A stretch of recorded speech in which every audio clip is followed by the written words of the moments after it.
All right. Well, yo, Bo, what's going on? Got another episode of Into Life here with Mighty Fan. Got a bit of a, kind of a special episode, just something I'm just trying to put together. I have the TV on behind me. I got some highlights of the '99 Rams in the background off YouTube. Um, Apologize in advance for any commercials that might pop up. There's nothing you can do about that, right? But so they got basically. I found a channel that has like highlights of all the games that they played in '99. One after another each game. And the reason for this being in the background, and the reason that you see the Marshall Falk, jersey right here in the hat is, of course, this video is a pickup video, but it's a pickup video for the '99 Rams. And the '99 Rams, of course, the greatest show on turf, which they actually weren't called until the following season. But it is the year they won the Super Bowl. It was the first year of that group together. And they put on a show, and they wore the beautiful jersey. It was the last year, of course, them wearing their old look, the look they had when they were in Los Angeles, of course, moved over to St. Louis. They kept the jersey, kept everything the same.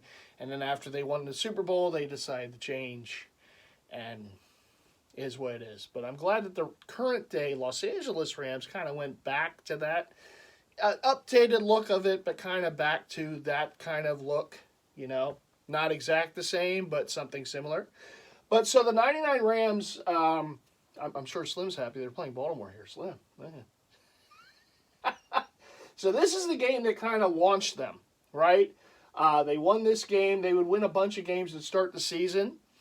And that offense would become one of the great offenses of all time in the history of the NFL, right? So this particular Rams team was coached by Dick Vermeil, of course, the former Eagles head coach. And that offseason, their big acquisition, they had two big acquisitions, Marshall Falk and Trent Green. Now, unfortunately, well, maybe fortunately, in some cases, Trent Green, of course, got hurt in the preseason game against the Chargers.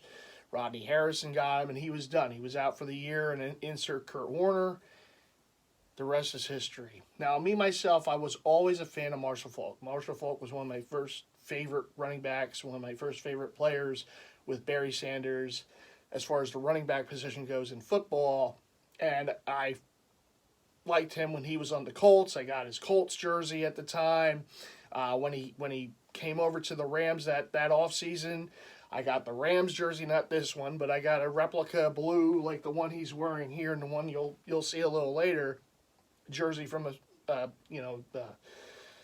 sporting goods store. I got a little figurine of him, like a big head figurine as a Colt, back in the day. So obviously him going to the Rams, was a pretty cool thing, knowing that, Dick Vermeil's there, former Eagles coach, which I was too young for when he was here, but I knew of, he was the Eagles coach years ago. So him going to St. Louis was pretty cool. I did get the jersey, which I'd love to find today. It's somewhere in a bin somewhere with all the other, replica jerseys from my youth. But I did get the blue Rams Marshall Falk jersey back then. And many years later, when I would really, collect jerseys as more of a hobby than anything else and become a full-fledged jersey head, this was a jersey that I knew I had to have. This is a jersey that I've had for a number of years now.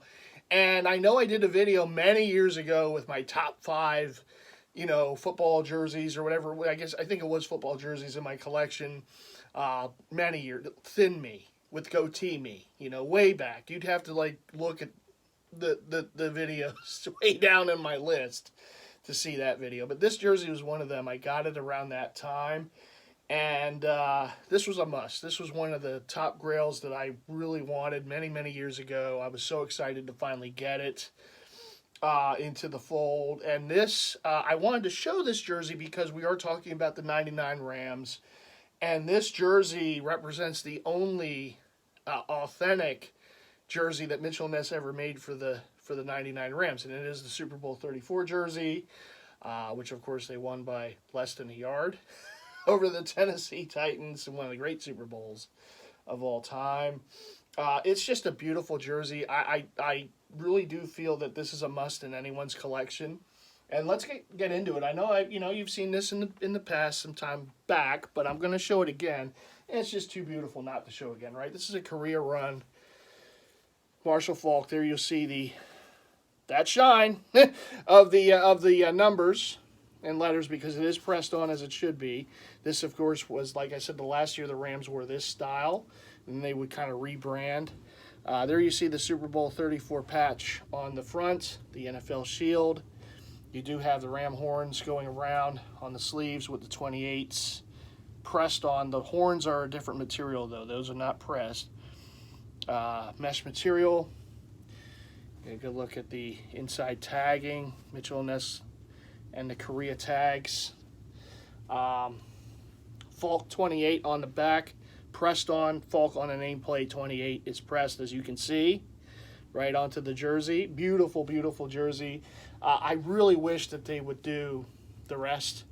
For what they've done in the legacy line, just do the authentics. Now, the quality, it might not be to what it used to be, the career run, but I would still get them. Believe me, if they made any of the authentic 99 Rams, white or blue, I'm grabbing them. And I say that because I grabbed the legacy line ones, recently. So if I'm going to get these, of course I would get the authentics if they made them. And I don't know why they haven't made them. It's one of those mystery of lives, right? But anyhow, there is the Marshall plan right there. Marshall, right? You got the old jock tag right there, 2000. So technically it's a 99 jersey, but the Super Bowl was played in 2000, so that's why it has the 2000 year tag. This is footage from 99, early in the season. But the Super Bowl, there's Marshall. Hey, Marshall. So there's the, right? So the Super Bowl was played February of 2000. That's why it has the 2000 tag. But technically, if you want to be nitpicky, it's a 99 jersey, for the 99 Rams. And, of course, Combo Wombo reasons. I got this hat some years ago at the Mitchell & Ness flagship store. There's the helmet logo front with the Super Bowl logo, all the details for Super Bowl 34. It's a snap. To best of my knowledge, they've never done a fitted for this. Of course, they've done fitted Rams hats, but just not the one with the Super Bowl logo. So I'm going to put this on the back, as I just shared it with you, the viewer. But we will get into the rest of the 99 Rams collection. And again, this is all Mitchell & Ness. This is all legacy line because it's what they've made. That Marshall Faulk that I just showed, as I said, that was the only authentic Rams 99, 2000, if you want to say it, jersey that they've ever done. In fact, it's the only authentic, whether it's a Super Bowl or not, of that year for any of the players that they've since made legacy line for. I don't know who makes the decision making at Mitchell & Ness.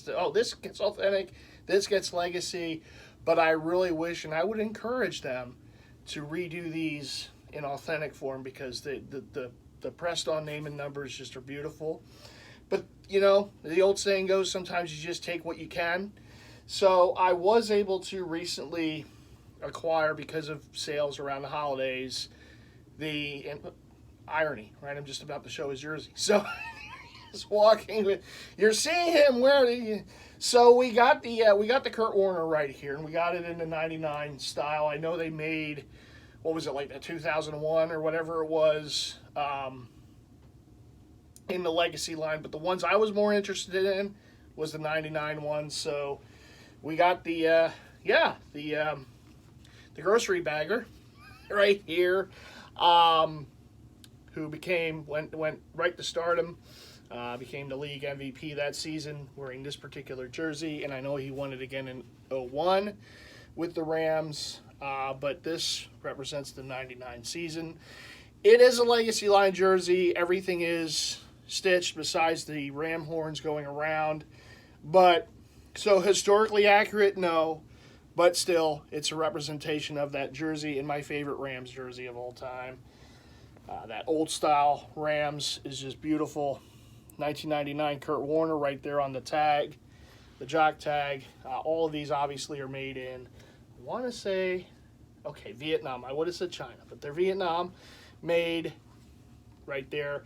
This one I actually grabbed off of a sale Lids was having because, sorry if I'm getting cut off, but again, I'm trying something new, okay?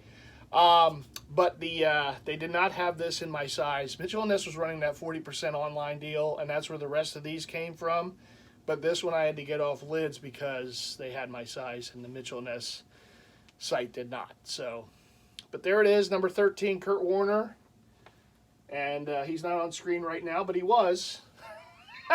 Their defense is on screen right now. In fact, I have one of their defensive players coming in the mail, jerseys coming in the mail that I recently was able to get. I got a vintage Kevin Carter Rams jersey representing the 99 season in the blue as well. And he was one of their great pass rushers of that season. So they're back on offense now. So there you got Marshall right there. Here's Kurt. Going back, I feel like, you know, you're like a John Madden moment, right? And there he goes, and there he goes, and whoop, there he gets away, and whoop, there he goes. Right? That jersey's one I still need. I need an Azakim jersey. I need one. I can't find one, but I'm still hunting. I want a blue or white Azakim to have the receiver core done. Maybe a Ricky Prohl too. Who am I kidding? We'll just get them. Get all the receivers from that team. Up next, same deal, legacy line. The Reverend right here, Isaac Bruce, number 80. He was the veteran of that receiving core. He played with the Rams back in their LA days. Came over with the team when they, of course, moved to St. Louis. And when he retired, I believe he was third all time in receiving. In the history of the league. So that's pretty good. Hall of Famer, of course. Kurt Warner, Hall of Famer. Marshall Faulk, Hall of Famer. You'll notice a theme here.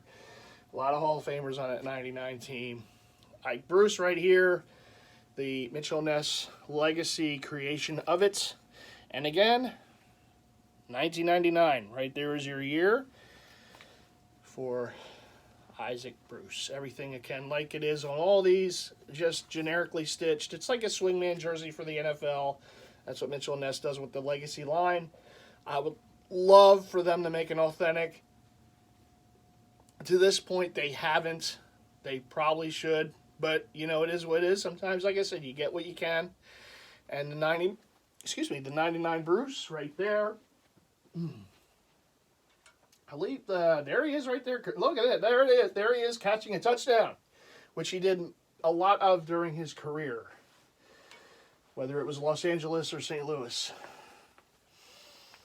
And here we go with the legacy version for Marshall right there, right? The only blue representation that they have given us to date. Again, I would love an authentic in this, but it is what it is. Right there is his blue legacy jersey. You saw the authentic Super Bowl jersey. Here's the blue from basically like your regular season into the playoffs for that 99 season. The only season that Marshall wore this particular jersey as a member of the Rams, because like I said, they rebranded after this year. I don't know why. You know, teams just want money, but it is what it is. 1999 Marshall Faulk right there. There it is. I do like these. I get the fact that, like myself, everyone wants the authentics in these, but I think, you know, in a pinch, these aren't bad. You know, these aren't bad jerseys. I do have an authentic Colts Marshall Faulk, and I do have another authentic Rams in my collection, which is more of their, you know, the style they wore prior to leaving St. Louis back to LA. But so I got a couple of other authentic Faulks in the collection. And last but not least, we have that rookie Torrey Holt out of NC State, the Wolfpack. There is his jersey number 88. Of course, he would switch to 81 later in his career. He couldn't wear 81 his rookie year because Azakim wore 81. Again, I need that Azakim jersey. I do. So there is his rookie jersey. And again, the only year that Torrey Holt wore this style, like Marshall Faulk, because they would rebrand after the season. He would continue to wear 88, I believe, for another season, because Azakim was still on the team. But then once Oz left for Detroit, Torrey switched to that number 81. Another Hall of Famer right here, Torrey Holt. is the 1999 Torrey Holt. You notice the theme. 1999. We're going to party like it's 1999. Yes, we are. Right before Y2K, this Rams team was doing their thing. Of course, Y2K was a non-factor, but this Rams team certainly made noise once we hit 2000 in that Super Bowl. Torrey Holt had a touchdown in that Super Bowl. So did Isaac Bruce. Of course, Isaacs went on to become the game winner of that game. Holt 88. Just love it. Just these numbers too. The font for the Rams at that time, just so nice. We really do. We do need authentic. Mitchell and Ness. We do need authentics for these, because just those pressed on numbers in this style. I don't care if it's the old Los Angeles Rams, if it's a Dickerson, if it's various other players they've done, Youngblood and Cromwell, and I mean it just doesn't matter, right? Just beautiful, beautiful numbers for these style Rams jerseys for years, whether they were Los Angeles, St. Louis. Beautiful. And I do wish that they would give us some more selection for those authentics for the 99 season. Guess I'm going to put these back. So that is it. That's the 99 collection, and to the best of my knowledge, these are the only jerseys that Mitchell Ness has made from that 99 team. They did make another Marshall Faulk jersey in authentic form from a later year, and they did do the legacy line for Kurt Warner from, I guess it's 2001.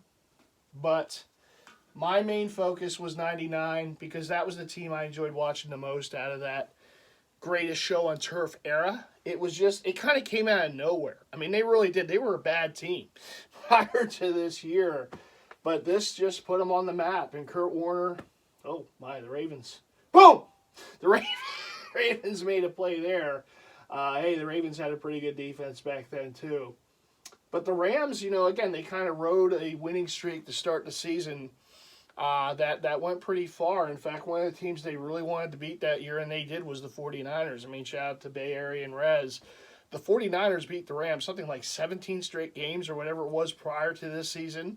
And then the Rams thumped them at the Dome. And that's how they kind of felt like they arrived at that time. When they beat the Niners at the Dome, that kind of gave them that ultra confidence that, this isn't the same old Rams. This is the new Rams, right? And they would go on to do some great things.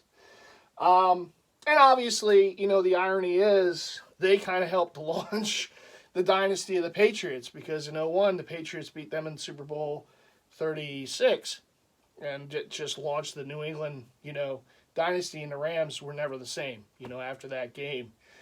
Injuries, free agency, call it what you will. As fast as they came on the scene, they left.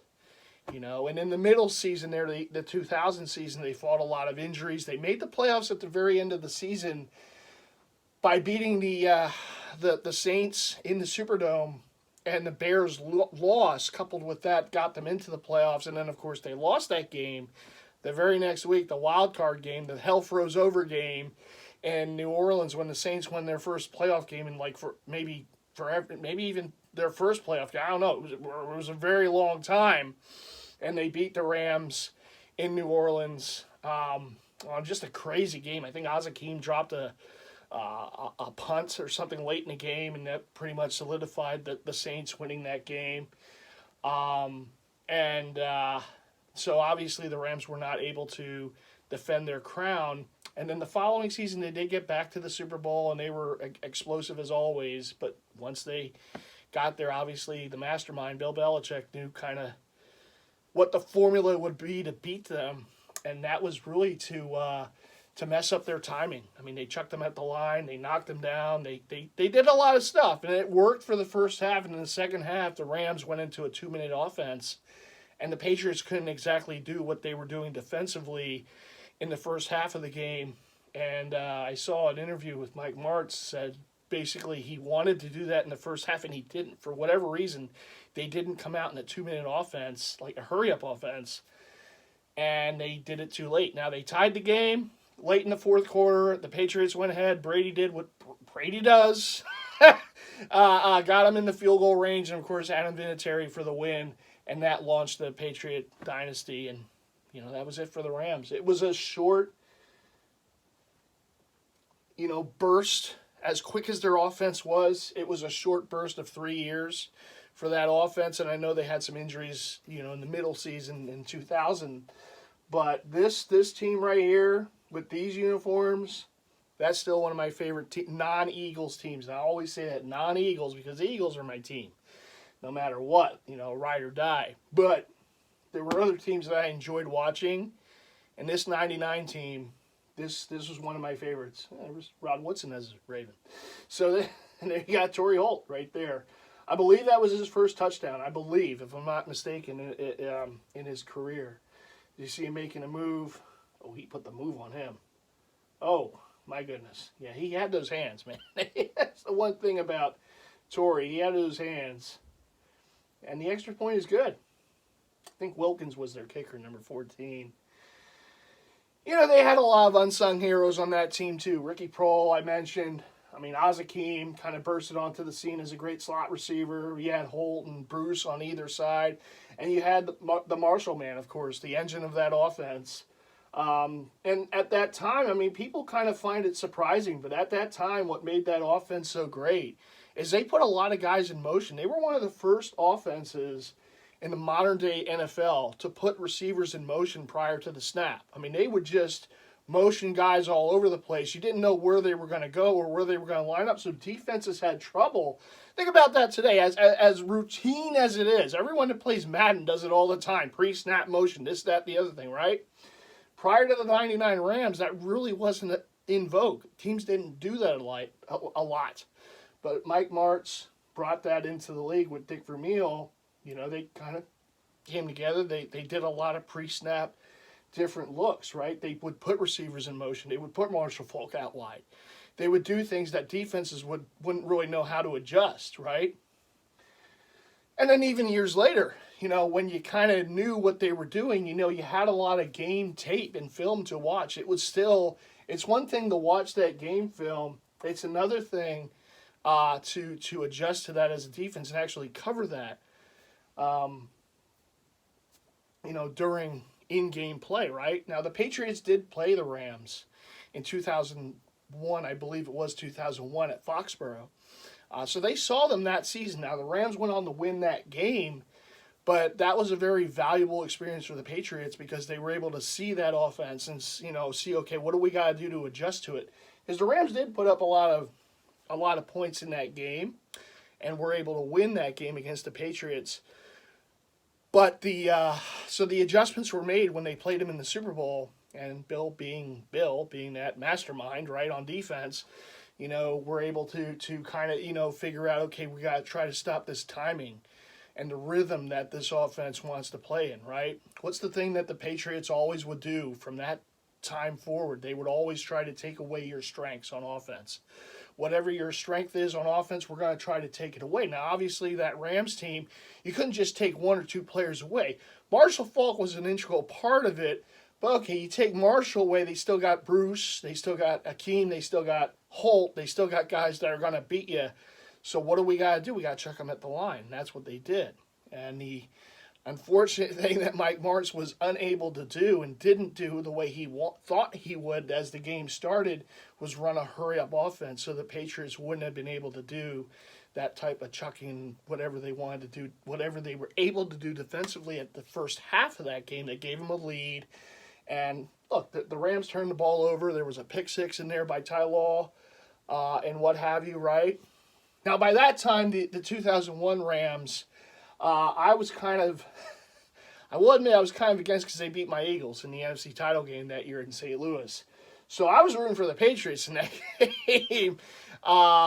And so, yes, I know. Adam, Mac, yeah, you heard me right. I was rooting for the Patriots in that 2001 Super Bowl for a couple reasons. A, because the Rams had beat my Eagles, in the NFC title game.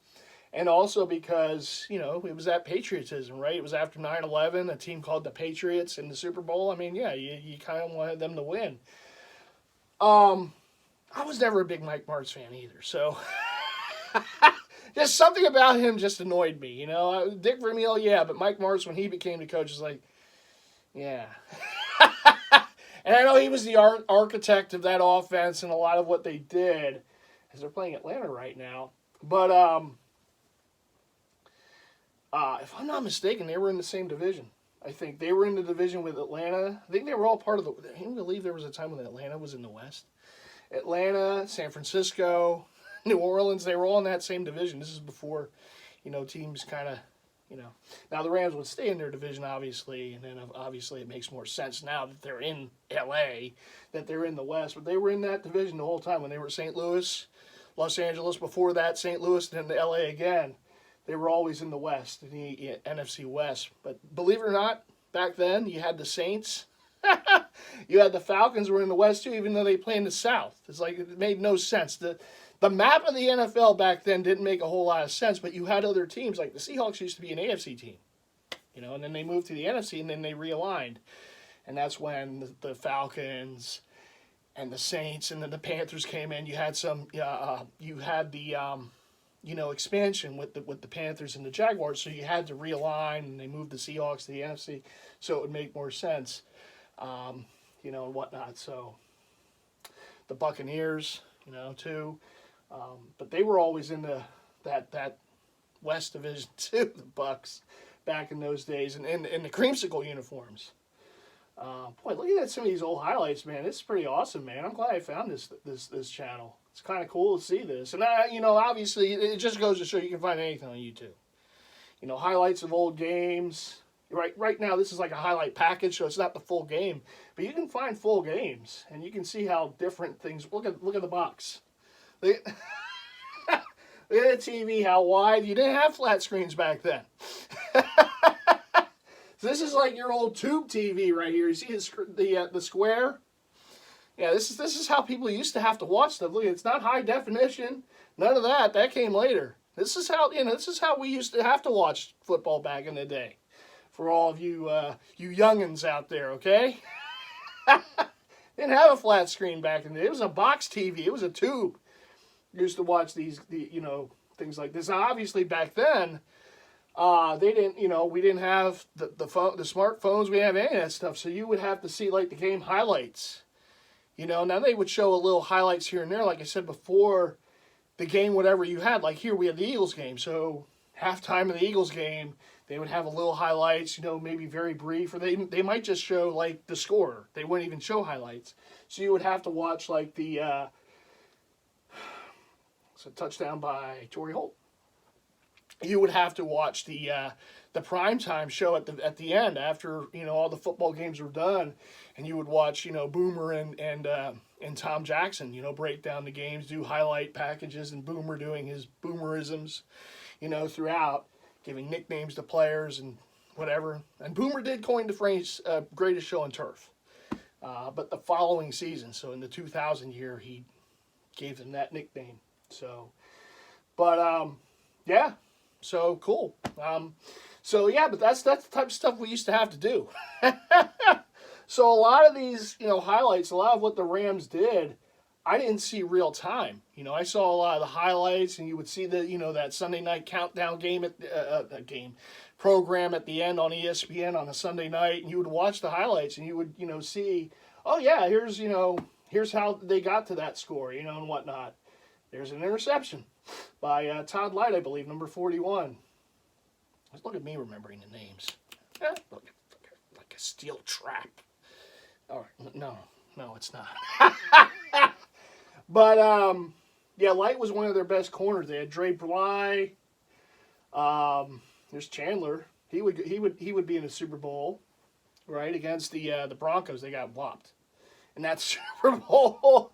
when it should in '98, just right the year before. So right now the Rams are playing the defending, at the time, NFC champs, because sorry to Jake and the Viking fans out there, that Falcon team would beat the Vikings in the NFC title game in Minnesota the year prior and get just trashed in the Super Bowl by the Broncos, and then, of course, Elway retired. But Chandler was their quarterback, and was that Mathis, number 81. I saw him. I think he had like the go-ahead touchdown in that game against the Vikings in the NFC title game the year prior. You see Isaac Bruce making a touchdown. There's a flag there.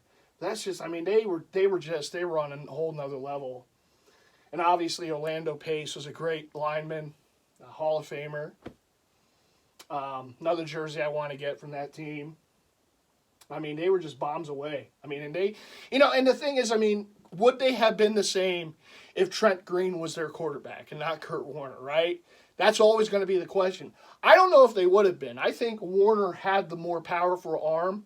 So some of these plays that you see, right, the Rams making, right, the down the field, the big passes, Bruce, Holt, Azakim, would it be the same if Trent Green was their quarterback? I don't think it would have been. I think I hate to say lucky break, but I think they kind of caught one. I think Trent Green would have been fine. I think he would have been okay as their quarterback. Would they have gone on to win the Super Bowl that year? I don't know. I think they had the right guy for that offense in Kurt, and he had that strong arm, and he was able to, to make those passes down the field. I don't know if Trent Green makes some of those passes. And Trent Green would go on to have a fine career, and put up some numbers and, play well with other teams. But it's like Kurt Warner, it was like meant to be. It was meant to be for him to be their quarterback, that year and going forward. And he never quite had, after that 0-1 season, he never quite had the same kind of success. He had a lot of injuries for those years in, St. Louis moving forward. And then, of course, he would be released and he would go to the Giants. And it didn't work out there for that 1 year. Then he would go to the Cardinals and kind of refine himself in Arizona to the tune of going back to a Super Bowl and not winning it, but going back against the Steelers those years ago. Another team that beat my Eagles in the NFC title game. Yeah, Kurt got us a couple times. Once with the Rams and once with the Cardinals, but I love looking at these highlights, man. I think I know what I'm doing tonight. But fumble. It's on the ground. Oh, it's picked up. Is that Fletcher? Nope. 56. Edwards, I think was his name. 56. London Fletcher, 59. Is on there. Of course, Carter, who I just got his jersey. Great edge rusher for them that season. There's Marshall. Man, he was fun to watch. Marshall, honestly, he was one of the first running backs that I can remember that was that dual threat. Run and catch, and just, man, he was in his prime. He's definitely one of the best. And the way he could cut. And Marshall, the funny kind of story, before he went to the Rams, he told his agent he wanted to go to a winning team, and he wanted to play on grass because he had played in Indianapolis all those years on the carpet. He wanted to play on grass, and he wanted to play on a winning team. So he went to the Rams. Right? But it was perfect. Talk about a match made in heaven. And he went on to say later that he was so glad he went to the Rams because that fast track, that carpet, I mean, he was able to make the plays like you just saw him scoring a touchdown. And they had their little dance after the touchdowns. But Marshall would, go on to have great success with the Rams. And that offense was just perfect for him. I mean, and he perfect for that offense as well. The cuts that he was able to do, he wouldn't have been able to do on grass. So him playing on turf, for those years with the Rams, he was able to excel and play his game. Where on grass, he might not be able to make some of those cuts and moves, but he was able to do it in the dome. And remember, in those days, the Rams were in the same division as Atlanta and New Orleans. So they played most of their games in the season was played in a dome. Right? Now that when they went to San Francisco, it wasn't the case. Some other teams, maybe road games, wasn't the case. But a lot of their games, and think about that, 2 of their road games a year was played in a dome. And that's just if they played the Saints, the Falcons. So, but this offense, they traveled. I mean, they did play well. Not to say that they couldn't do this on grass, but yeah, I mean, the dome was certainly, built for this offense. And you think about it, they won the Super Bowl indoors as well when they won Super Bowl 34. Oh, my. Yeah, I mean, it just brings back memories, seeing some of these highlights. And I just love those uniforms. I mean, I was so like disappointed when they went away and they rebranded to the gold and the navy blue, and it was like, man, these were so nice, and they just won a Super Bowl in them, and now you're gonna change? See, it didn't help them. They didn't win again in St. Louis after they rebranded. But I get it. They wanted their own identity. These jerseys, these uniforms are really more of the Los Angeles, look. So I get why they wanted. There's Orlando, number 76. I get why they wanted to rebrand. They just won a Super Bowl. It's all about merchandising, money, money, money, right? But these are still the best. These are still the best. Oh, man, I can go on a lot longer about this team because, like I said, I did enjoy watching. There's Carter. There you go. Got his jersey coming in. I really enjoyed watching them. The highlights, maybe back then, but they were definitely a show. They were definitely a show. And this guy, Marshall, still one of my favorites. And I'm glad I have just about all of his, various different jerseys that he wore, at least one per team, right? The Colts, the Rams, this one, and then the upgraded or updated, I guess, not upgraded, updated version that they did. In fact, mine, the one I have, I believe is the same one that Mitchell and Ness made a couple years ago, but mine's the authentic. Mine's a vintage authentic in that. There he is. Hey, Marshall. So... yeah, they're putting it on Atlanta here, 28-0 with. Now, see again, you see the little scoreboard, right? So even before this, see, Fox was one of the first to keep it constant on the screen. So before this, you would have games played, whatever network had it, CBS, ABC, whatever, and they wouldn't have the score constantly up. So you would have the screen. And you would have like the game going on, and if you weren't sitting and watching it from start to finish, if you went out, maybe whatever, came back, you wouldn't know what the score is, or what the down and distance is, and what the how much time is left. Right? This is all something that Fox, if I remember correct, kind of brought to the league, and then all the other networks did it after that. They would keep the constant scoreboard here with the time left, the down and distance, but it's down distance didn't stay. It would only come up and then it would disappear, and they didn't have on the screen the down and distance. They didn't have the yellow lines, which they put in later to show, okay, this is where the first down is. So you would have to, back then, really pay attention to the pylons, to the sticks, to the marker, the yard marker. You would have to pay attention to that to see, okay, did he get the first or not? You would have to kind of pay attention to the sidelines where the down marker was to see if they got the first down, because there was no yellow line. As you see, there's nothing on the screen, right? Well, now there is. They give you a little stat, but there's no yellow line here to say, okay, this is where the first one out, it's a touchdown, but this is, where they would have to go. That came years later, So the Falcons just scored a touchdown here. Is that Graziani? Graziani, he played for the Philadelphia Soul. There he is. See, there's always a Philly connection. There's always a Philly connection, isn't there? Tony Graziani. I remember him as a Philadelphia Soul. Yeah, the arena football, for those of you who don't know what that was. They were a pretty successful team in arena. They won a few arena bowls. Man, this brings back a lot of memories. I'm really not one of those that watches old games. But it is cool. And it's cool to see it like this, a little highlight package, like a condensed game. That's what this is. So maybe like 15 minutes or whatever, they condense it all, show a lot of the big plays and whatnot. There's Warner making a play. Oh, there goes Marshall. Look at that breakaway speed, boy. When he got out in the open, it was over. And I had a little picture of him on the wall, one of my old room, like the sports with like Jordan and all these. And I had a little Marshall Faulk picture in that uniform, in the blue uniform, like running. Back then, you would like cut the pictures out of Sports Illustrated or whatever just to put it up on your wall and whatnot. It was. This is before fatheads, boys and girls. Okay. All right, here we go. Oh, Kurt's gonna make a move. Look at Warner. Look at the wheels. I feel like Mariucci right now. Look at the wheels.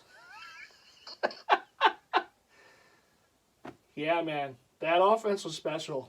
They just were. They were special. And those uniforms are special. Anyhow, like I said, I can go on more about the 99 Rams. I do have some vintage stuff coming in the mail. I got a hat. I got the Carter jersey coming. I want an Azakim jersey in that style so bad. I want Azakim. I want Orlando Pace. So there's still some players from this team that I want to get their old jerseys from the 99 season. But in time. As we know, always in time. Well, thanks for watching this little special from Mighty Fan about the 99 Rams collection right now to date. This is what I have. Like I said, I have a vintage replica Kevin Carter jersey coming and the logo athletic hat, which I'm real excited for, with the old arch logo, which is very cool. I do have a hat somewhere. I have to find it because I got a hat back in '99 at Old Mapes in Ardmore with the it was just a blue snapback and it had that logo, the ARC logo, and I got it for my Marshall Faulk jersey. And Combo Wombo, always, right? And I have to find that hat, man. It's just a simple hat, but it had that old logo on the front. There's Todd Light making another play. 35-7 with 44 seconds to go in the third. They didn't play around. They didn't play around. When they had teams, they had teams. Let's see, Warner rolling downfield. All right, well, that one's broken up. Isaac Bruce was the intended receiver. I could do this. Like, don't get me started on this. This is how I play Madden too. I call the game as I'm playing. Oh, there's some of you might remember when I did the Madden lives. I gotta get back to that someday. That was kind of fun. There's Philadelphia Soul's own Tony Graziani making a play. He's responsible for the only touchdown the Falcons have on the board. 35-7. Now showing a little, what they've done on third. Oh my, down he goes. Todd Light. Boy, Todd Light's been all over the place. There's Carter. You just saw Carter celebrating with him, 93. Todd Light, man, he was a nice cornerback in the day. Warner. Big boy, tight end. Tight end, 86. There goes Marshall. He just makes people look foolish. Look at this. Just making them look dumb. You get him, Marshall. So, I mean, look, talk about, like, video game players. That's like Barry Sanders back in the day, Marshall Faulk. Oh, my goodness, the moves that they would have. Yeah, all right, we're going to have that. Good time to go, right? I could just do this all day. Don't let me, okay? So, what do you always got to do, right? I hope you all enjoyed this. Something a little different, right? Collection within the collection for Mighty Fan and a team that is in my honor roll. The 1999 St. Louis Rams, the greatest show on turf. A little pre-greatest show on turf, but that was their start right there, was 99, right? All right, everyone. Well, thanks for watching this. I hope you all enjoyed it. I did as best I can. I know the angle wasn't the greatest, but I tried. I'm trying to get the TV in the background. And oh, there goes Marshall again. There you go. Oh, they're just showing the highlight of the run. Okay. Man. Warner throws. Man, open. Oh, it's broken up, I believe. Yeah, that was rookie pro 87. All right, so the Rams were like, you know what? We're up 35-7. Yeah, man, there's a team right there, 81. Anyhow, what do you always got? I hope you all enjoyed this little, collection within the collection. All the 99 Rams jerseys I have. Some of them I just recently acquired. This one, though, this is my oldest one. Mitchell & Ness career run, and I hope someday they do more of these in the authentic form. But what do you always got to do, right? You got to leave those likes. You got to subscribe if you haven't already done so. Make sure to hit the bell icon so you're notified to all future content from yours truly. And when I get those vintage stuff in the mail, I will share those too. I am probably going to do a live tomorrow night on Instagram at MightyFan's, so feel free to join in if you would like. Probably thinking about 9 o'clock p.m. Eastern. I'll put something up on my story on Instagram so you get notified of that. So if you haven't already watched me on there, make sure you do so. Again, at MightyFan, all one word. You'll see me, right? And that's going to do it for now, but I will see you again soon. And if I don't have a video before the end of the year, have a happy new year 2023. And I will see you on YouTube very early, very close when the year starts anew to 2023. I will be back soon, shortly, and we'll do some stuff then, okay? And like I said, hang out with me if you would like in my live tomorrow on Instagram at MightyFan, 9 o'clock p.m. Eastern. For those of you who might be interested, chop it up. Feel free. All right, everyone. I will see you. And like Marshall Falk making a cut, I got to go. All right. Take care, everyone.